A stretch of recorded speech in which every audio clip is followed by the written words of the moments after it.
Nah, untuk trigonometri sendiri jangan lupa di sini ini selalu yang biasa kita pakai juga nanti untuk fungsi trigonometri sendiri ada sin theta, cos theta, tangen theta, sin sisi depan miring per sisi miring, sin demi depan miring, cos samping miring, tangen depan samping.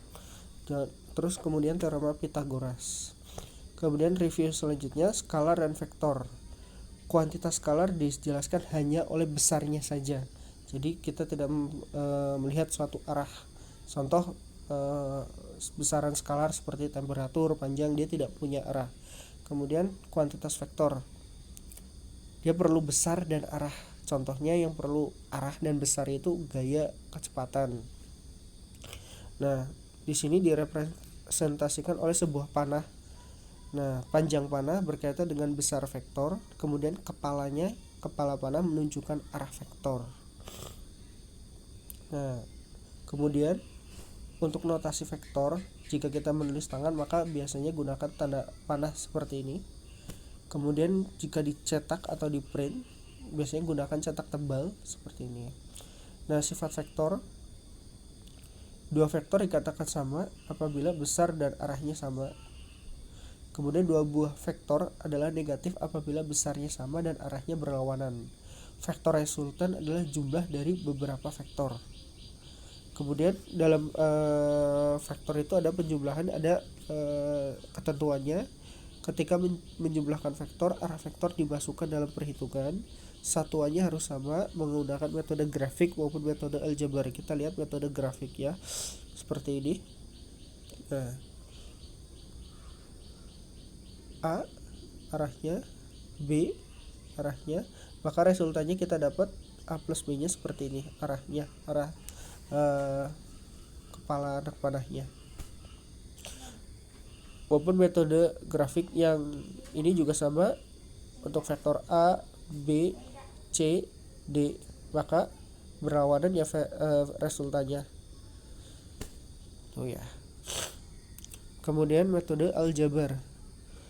Pilih sebuah sistem koordinat dan gambarkan vektor-vektornya. Cari komponen X dan komponen Y masing-masing vektor. Jumlahkan semua vektor komponen X sama dengan Rx.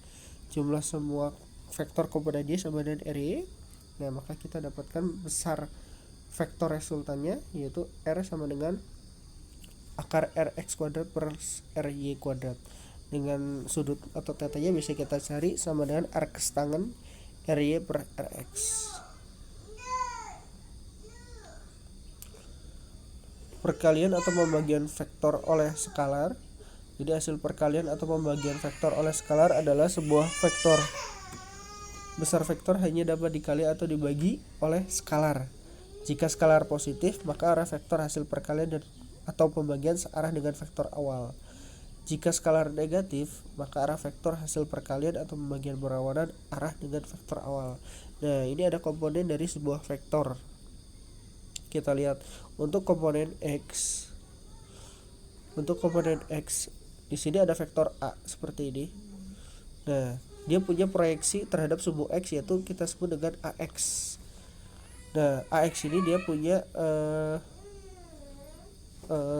hasil sama dengan A besarnya A kali cos theta. Kemudian untuk vektor A ini dia juga punya proyeksi terhadap sumbu Y, AY, sama dengan besarnya vektor A kali sin theta.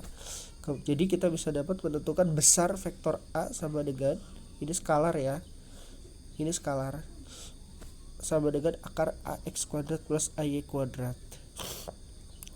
Kemudian perkalian antar vektor. Jadi dalam perkalian antar vektor itu ada dua, yaitu perkalian titik atau perkalian dot. Jadi kita bisa lihat di sini persamaan untuk perkalian titik suatu vektor. Iya.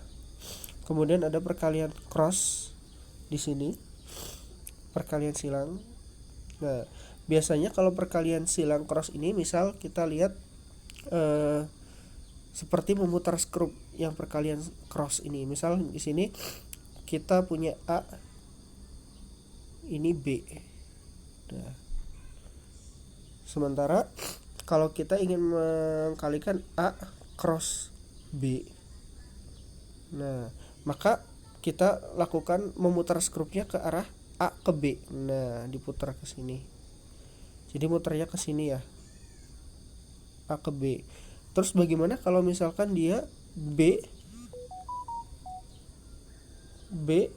cross A. Jadi kalau B cross A, maka ya sebaliknya, dia diputarnya ke arah, misalkan di sini ini A, vektor A, ini vektor B. Kita ingin mengkalikan B cross A, maka dia diputar dari B ke A, putar sebaliknya, B ke A. Jadi muternya berlawanan dengan arah jarum jam, seperti memutar skrup. Oke, jadi cross ini tergantung urutannya, jadi kita nggak bisa membolak-balik. Seperti memutar skrup yang tadi, A cross B, A cross B, maka diputar A ke B.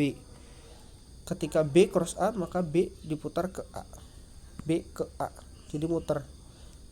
Nah, seperti ini. Oke. Kemudian sistem koordinat digunakan untuk menjelaskan posisi suatu titik dalam ruang. Kemudian sistem koordinat terdiri dari titik acuan yang dinamakan titik pusat, kemudian sumbu-sumbu dengan skala dan keterangan. Kemudian sistem koordinat yang digunakan biasanya kartesian, x, y, z, kemudian polar, r, theta, z seperti yang di bawah ini. Nah, ini perbedaan dari koordinat kartesian maupun koordinat polar. Polar itu erat kaitannya dengan sudut ya, theta ya. Oke, terima kasih banyak.